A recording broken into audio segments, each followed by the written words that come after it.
और एक बहुत अहम हुक्म है भाई, जिन लोगों पे हज फर्ज है वो सबसे पहले क्या करेंगे? हज करेंगे। बहुत से लोगों पे हज फर्ज होता है, उसको डिले करते रहते हैं। नबी ने क्या फरमाया, रिवायत में आता है कि जो ये हज के बगैर मर जाए ना, हज फर्ज था तो वो यहूदी होके मरे, नुसरानी होके मरे, मुझे उसकी कोई परवाह नहीं।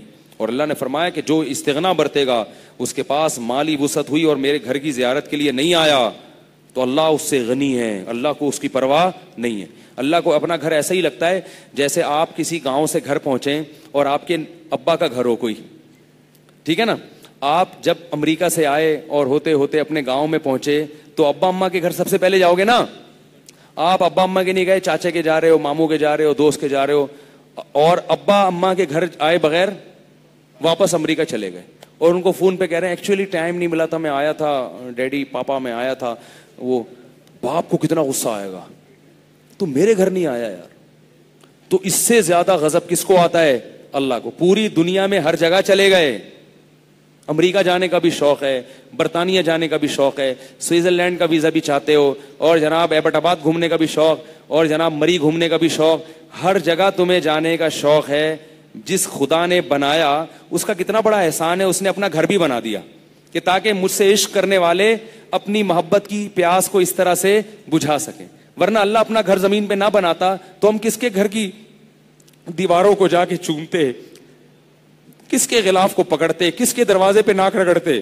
अल्लाह ने अपने आशिकीन के लिए अपना एक 4 दीवारी का सादा सा घर बना दिया और कहा कि इसके सामने नाक रगड़ो, इसका गिलाफ पकड़ के दुआ मांगो। मुल्तजम कह दिया ये अल्लाह का दरवाजा है, तो ये मुल्तजम क्या है? अल्लाह की चौखट है। जैसे सेठ साहब की चौखट पे जाके भीख मांगते हो ना, दरवाजे पे किसी से कर्जा लेना होता है तो फोन करके थोड़ी कहते हो।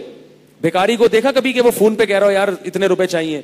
भिखारी आपके घर का दरवाजा खटखटाएगा और फिर बड़ी लजाजत से झुकेगा, अपनी हाजत बयान करेगा। तो अल्लाह ने कहा मुझसे मांगना क्या है, किस तरह से मांगना है, मेरे घर आओ और मुल्तजम पे अपना रुखसार रख के और उसके गिलाफ को पकड़ के मुझसे भीख मांगो। तो जिसके दिल में अल्लाह की जरा सी भी मोहब्बत होगी उसे बैतुल्लाह की जियारत से कभी भी हार महसूस नहीं होगी। वो लाखों रुपए खर्च करके जाएगा, वो कहेगा मरने से पहले अगर मैंने खुदा के घर की दीवारों को नहीं चूमा और खुदा के घर से लिपट के नहीं रोया तो मैंने दुनिया में कुछ भी हासिल नहीं किया। और अल्लाह को बड़ा गजब आता है। इसलिए अल्लाह फरमाया कि जिसमें इस्तिताअत थी और नहीं आया तो याद रखो अल्लाह को तुम्हारी जरूरत नहीं है। बहुत बड़ा हुक्म है ये तो। इश्क ये तो नहीं भी वाजिब हो तो कोशिश करनी चाहिए अल्लाह के घर की ज़ियारत नसीब हो जाए।